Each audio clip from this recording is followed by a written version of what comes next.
Welcome to the Empty Cup.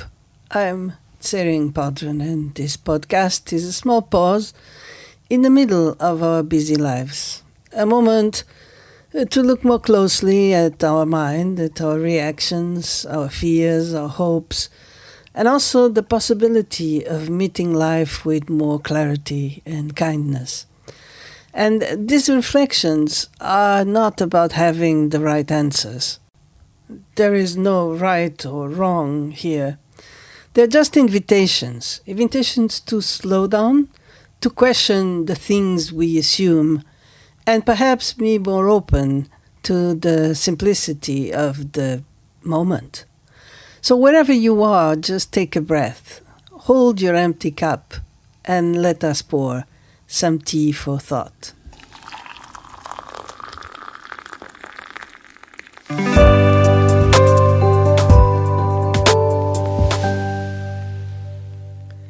In the previous episode, we spoke about a certain unease. For some, it's almost invisible. For others, it's very present. Impossible to dismiss, like an eyelash in the eye. A sense that something is not quite complete, that something is missing.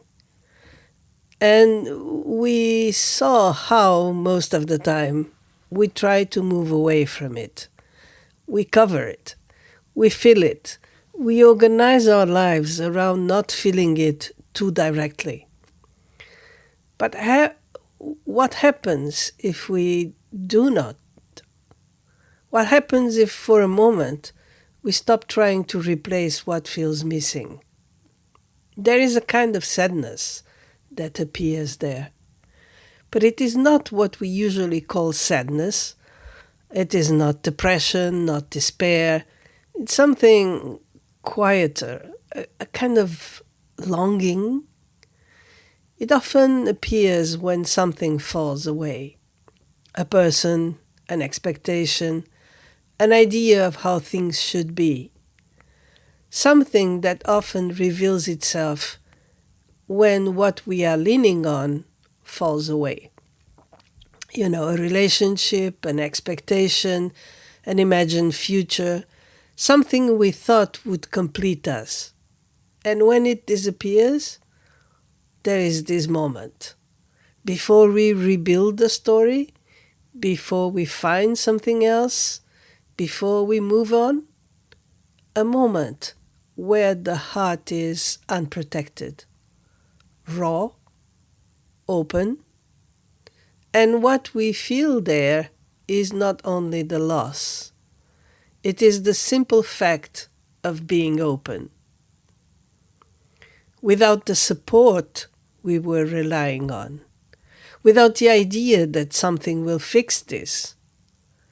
And in that moment, if we do not rush to escape it, if we do not immediately search for something else to hold on to, the sadness begins to change. It loses its density, its heaviness, and something softer appears, a kind of tenderness, a quiet resonance with everything that is fragile, unfinished, everything that is passing. It is no longer only my sadness, it is something more universal, a shared condition. And in that resonance, the heart opens further. Not because we make it open, but because it is no longer protected, no longer contracted around a personal story. It becomes more available, more porous. There is a sensitivity to ourselves, to the vulnerability in others, to the fact that everyone in their own way carries something unresolved. And from that recognition, something grows. Not strength, a kind of different kind of courage.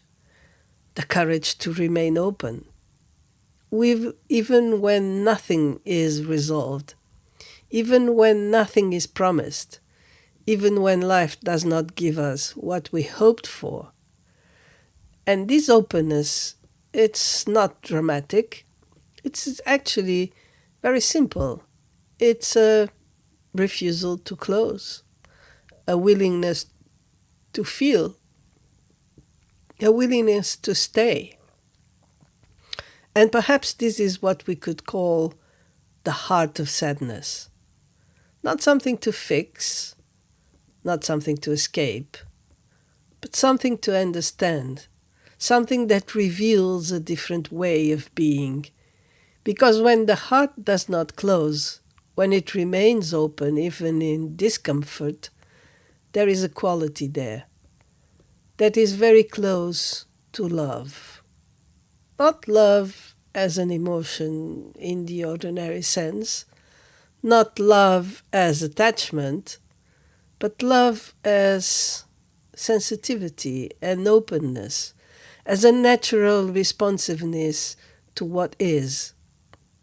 And in that sense, this sadness is not separate from that kind of love. It is the very place where love begins to appear without conditions, without guarantees, without the need for things to be in a certain way. In Portuguese, my mother tongue, there is a word for this, a word that does not translate easily, or actually at all, perhaps. Saudade, not quite longing, not quite sadness, a presence of absence, a tenderness that remains, even when something is no longer there. Not trying to replace it, not trying to resolve it, simply allowing it to be felt. And in that, there is a quiet beauty, not because it is pleasant, because it is real and honest, because it is uncovered, not avoided, not transformed into something else, just felt. And when we begin to recognize this, something changes in our relationship to discomfort. We become less afraid of it. We do not need to move away so quickly. We can stay. We can stay a little longer. And in staying, we discovered that what we feared was actually not what we thought. Not something that would destroy us, but something that could open us. And so maybe we can try something very simple. The next time something feels missing, the next time there is a sense of loss, or unease, perhaps, just for a moment, let's not rush to feel it. Let's not blame anything or anyone. Let's not rush to move away. Let the feeling be felt, gently, without adding a story, without trying to change it or fix it. And perhaps then just look and see what is really there. Not what we think should be there or is there, but what is actually present. And perhaps in that simple openness, something will reveal itself, not as an answer, but as a quiet shift from contraction to tenderness, from absence to presence, from sadness to something that is not separate from love. And here we are. Until the next time, let's keep the cup empty and our hearts open. If you wish to know more about what I do, just check me on social media or at my website, tseringpaldron.com.